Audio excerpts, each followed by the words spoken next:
photographies, vous voyez ces images sur BFM TV pour essayer de comprendre comment ça se forme un orage pareil. Alors déjà, il faut comprendre que quand on regarde la carte de la France, sur ce type de nuages, en fait, c'est en forme d'enclume, sur des supercellules orageuses, ce qui s'est passé, c'est qu'on a un Talweg, donc en fait, c'est un front d'air froid qui arrive au contact d'une masse d'air chaud qui était stationnaire, qui a surchauffé la semaine dernière, où on a de l'air chaud, mais chargé, lui, de beaucoup d'humidité.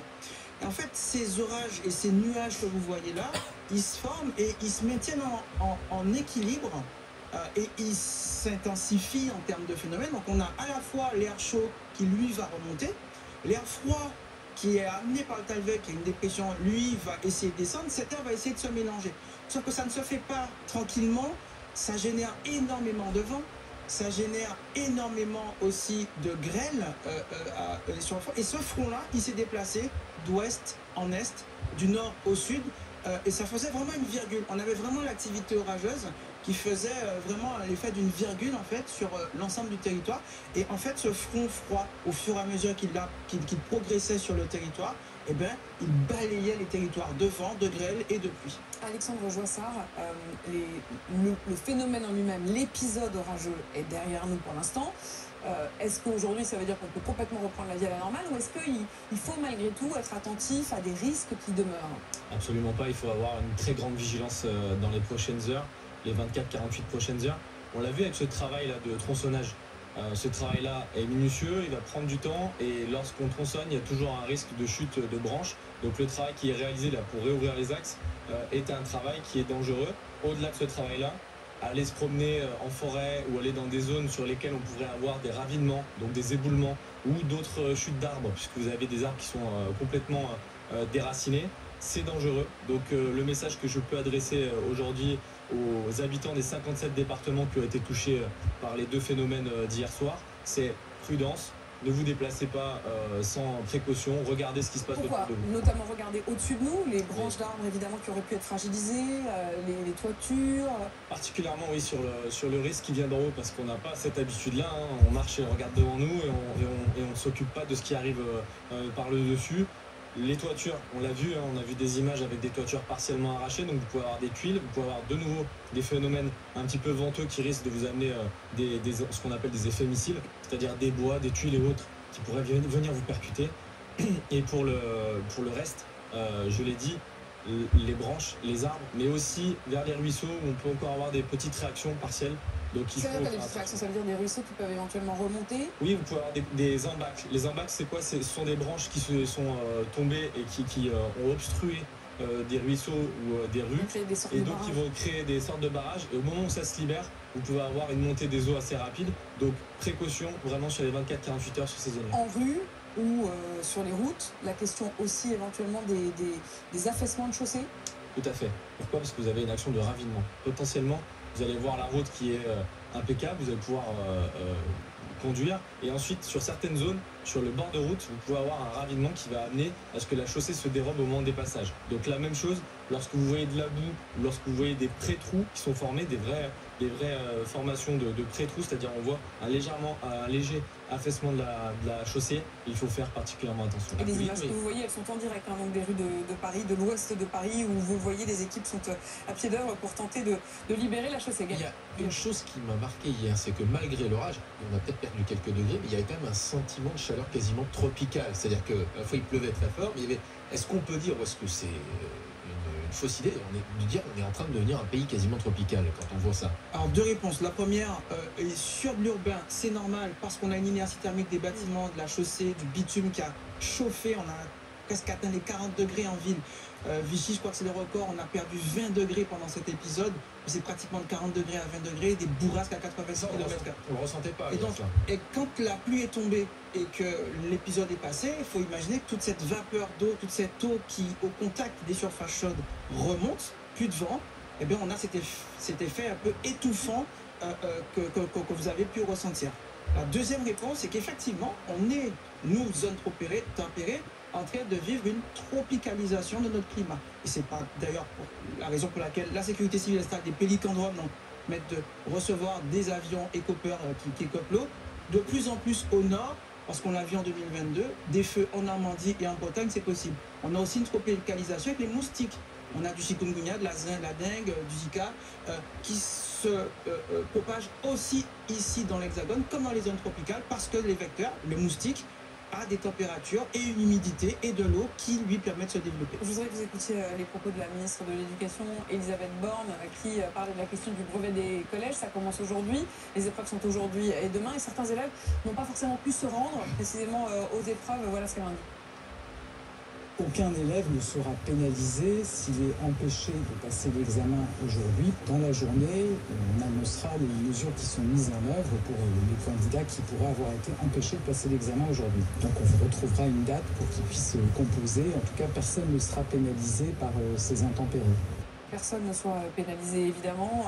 Je voudrais quand même me projeter aussi dans les jours qui viennent. Avec vous, Gaël, on sait qu'aujourd'hui, c'est un peu plus calme et un peu plus frais, mais ça devrait repartir à nouveau avec des vagues de très forte chaleur dès le week-end. Tout à fait, on attend un épisode aussi encore anticyclonique où on va encore ces températures qui vont monter, donc on reste prudent. Vous savez, on se plaint et le bilan est trop lourd, mais ces épisodes orageux sont nécessaires. C'est intéressant aussi d'avoir cette pluie, cette alternance de chaleur et de pluie, parce que ça permet de rafraîchir nos forêts, ça permet aussi d'avoir de l'humidité, ça permet à nos agriculteurs d'avoir un peu de répit et d'avoir malheureusement d'autres types de calamités agricoles que la sécheresse ou des moisissures qu'on a eu l'année dernière à cause des fortes pluies. Mais ça doit s'accompagner aussi de vigilance. C'est très important de faire attention. Vigilance, mais donc vous n'avez pas l'air de dire que ce phénomène, pour vous, soit particulièrement inquiétant. Il vous paraît être dans la norme et dans les alternances à peu près normales, y compris en ce début d'été. On a battu des records de chaleur. Donc il faut aussi à un moment, et c'est bien qu'on ait aussi ces équilibres, voilà, de pluie, de fraîcheur. Ça nous permet de nous reposer. Énormément de personnes dans mon entourage, même ici, se plaignent de ne pas pouvoir dormir la nuit. Ça épuise ces chaleurs tropicales. Les enfants et les adultes aussi. Donc c'est très important aussi, malgré le bilan, qu'on ait ces orages, pas trop intenses quand même, pour pouvoir avoir un peu de répit. Alexandre Jossa. Oui, ce qu'a dit Gaël est très juste, c'est-à-dire que nous, c'est également une force pour la partie forestière. Là, on était sur des températures très élevées avec une sécheresse dans certaines zones, notamment des zones qui allaient être des zones agricoles qui pourraient nous poser des problèmes dans les 24-48 prochaines heures. Donc là, ce passage d'eau nous permet sur certaines zones de rediminuer le risque de feu de forêt. Ensuite, par rapport à ce qui a été dit, ce week-end, on a déjà une anticipation d'une remontée de chaleur. J'en profite, on a une convention, nous, avec Météo France sur chaque phénomène. Donc on a des experts Météo France qui viennent au centre opérationnel et qui nous permettent, à 24-48 heures, de travailler sur chacun des événements qui peuvent nous arriver. Donc on le sait, on va être sur un été où on a déjà eu des annonces sur des potentielles canicules qui pourraient revenir par cycle. Donc ce qui s'est passé aujourd'hui nous permet déjà de préparer la population pour l'ensemble de l'été. On aura de nouveau des phénomènes orageux, c'est une évidence. On aura aussi des zones à risque sur la partie feu de forêt et sur lesquelles on compte sur la population. On va partir tout de suite à Villermont, dans le Loir-et-Cher. Je voudrais qu'on y retrouve Marine Mulset, parce que Marine, vous êtes au pied de ce fameux pylône qui a été carrément plié. Un hélicoptère donc est sur place. Est-ce que vous pouvez nous expliquer si les choses vont revenir à la normale et combien de temps ça va mettre pour déplier le pylône? Eh bien, écoutez, là pour le moment, RTE est en train de constater les dégâts. Alors ce matin, on pensait que 5 pylônes étaient dans cet état et en réalité, ils seraient 9. Il y en a qui sont complètement pliés et complètement écrasés au sol. C'est très impressionnant. RTE pense que ce serait dû à une tornade qui se serait formée et aurait détruit ces pylônes. Pour le moment, ils ne savent pas encore combien de temps cela va prendre, parce qu'il faut changer tous les pylônes. Ça va coûter très cher, prendre beaucoup de temps, et ils ne savent pas encore si la tension va être remise dans la journée ou plus tard ou dans les semaines à venir. Ces images qui sont très très impressionnantes, Marine Mulset, donc Marine, dans le Loir-et-Cher, on déplorait au pic de la nuit 110 000 foyers privés d'électricité. Ce serait un peu moins au moment où on se parle, je parle sous votre contrôle évidemment, mais Alexandre Jossa, vous me dites que ça commence il y a un certain nombre de foyers qui retrouvent l'électricité. Exactement, hein, le travail qui a été réalisé dès la fin du phénomène par les équipes RTE, Enedis, présents sur le terrain, ont permis déjà de réduire certaines zones d'ombre. Ce travail-là, il est aussi fait dans des situations parfois difficiles et c'est pour ça qu'il y a des équipes, notamment de la sécurité civile, qui sont là pour protéger. Je voudrais vous montrer deux images, finir sur une touche quand même un peu plus légère, deux séquences. D'abord, ce qui s'est passé à l'Assemblée nationale, qui littéralement a pris l'eau hier alors qu'on était en pleine séance et que le Premier ministre débattait avec les différents députés. Regardez.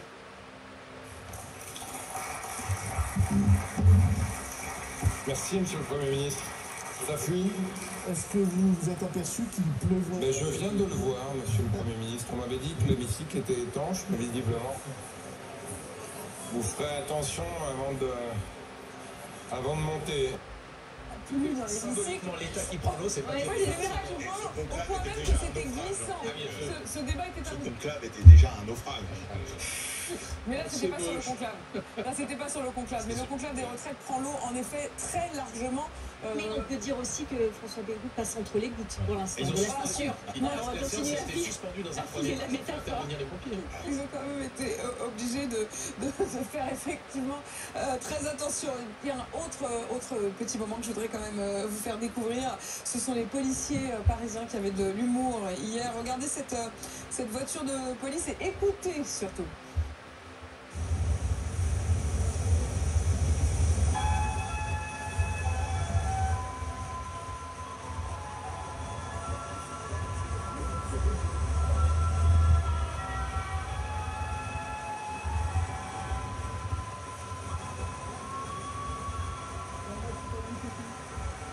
Je trouve ça magnifique. J'adore la voiture de police qui a mis l'autoradio à fond avec la musique de Titanic. Ce matin, il y a Leonardo DiCaprio qui vient découper les... Exactement, qui vient écoper. Bon, ces images, heureusement, qui nous permettent de sourire, mais je vous rappelle bien sûr qu'à d'autres endroits de France, le bilan a été particulièrement lourd, puisque après ces 57 départements, plus aucun au moment où on se parle, qui était donc en vigilance orage hier, le bilan c'est donc toujours de 12 morts, deux morts, un enfant de 12 ans et un homme qui circulait en quad en Mayenne, 17 blessés, une personne en urgence absolue. Du côté de l'électricité, des foyers d'électricité en revanche, ça s'améliore et c'est ce que vous nous dites ce matin, Alexandre Joissard. Restez quand même avec nous parce que vous allez les voir tous les deux.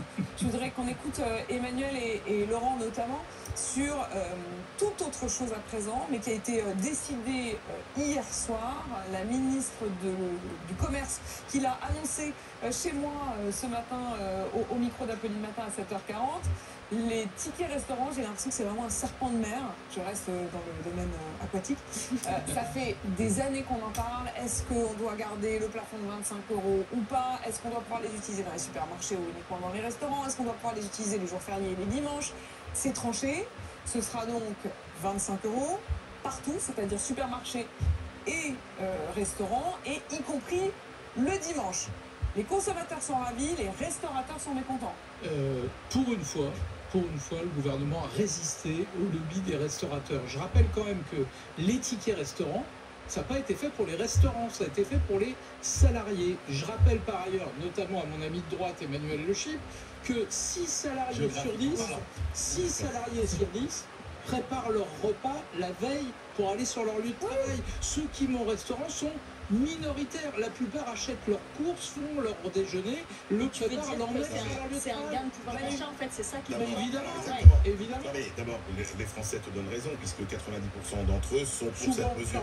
Mais la réalité, quand on est un décideur politique avisé, mon cher Laurent, oui, on prend en compte les mesures, l'impact économique de toutes ces mesures. Oui. Et moi, je suis étonné que quelqu'un qui est un défenseur de l'économie belle des champs comme toi, là, c'est-à-dire le gars qui sort dans sa rue le matin, qui espère qu'il va y avoir son petit pâtissier, son petit boulanger, son petit boucher en train de balayer sur le Tu pourras y aller aussi avec ton Non, restaurant. la réalité c'est quoi? C'est que la réalité c'est que ça va profiter à qui? Ça va profiter à la grande distribution qui va pas créer D'ailleurs, Michel Edouard Leclerc était ravi. en plus, On l'a remarqué. qui va pas créer un emploi en plus et que tu vas pénaliser des petits établissements, des petits commerces. Parce que tu fais comme si le ticket restaurant avait été inventé pour les restaurants. Oui. Bah, il n'est pas inventé pour les restaurants. Là, c'est du pain béni pour la grande distribution et l'industrie agroalimentaire. Pas pour la bonne alimentation et pour le petit commerce. Mais Voilà, l'important, c'est tout. c'est le salarié.